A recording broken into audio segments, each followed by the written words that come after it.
natipid sa kuryente ang hanap mo? Ito nga pala ang Hodek Multi-Cooker with steamer na 4 liters na ang capacity. Tingnan nyo naman, super aesthetic, lalo na kung mahilig ka sa team puti dyan. And tingnan mo sis, ayan o, 4 liters capacity na siya, kaya sobrang laki talaga. And tingnan mo naman yung capacity ng steamer niya sis, sobrang laki talaga. At madami ka talagang mailalagay or mai-steam or maluluto. And sis, ang nagustuhan ko pa dito, non-stick na po yung pinakalutuan niya sis, and naka-ceramic plating na siya.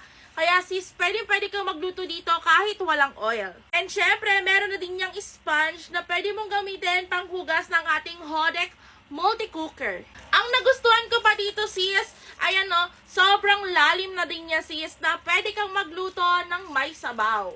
And syempre, pwede ka ditong magsaing, magprito, or kung anumang luto ang gawin mo, pwede, basta kasya dito sa ating multi-cooker. Isa pa sa function ng ating Hodek Multi-Cooker mga sis, meron siyang level 1, level 2, and level 3, kaya pwede mo nang makontrol yung init kung gaano pa kalakas yung gusto mo habang nagluluto ka. Kaya kung gusto mo nito, ilalagay ko na lang sa basket yung link. Yan lang, bye!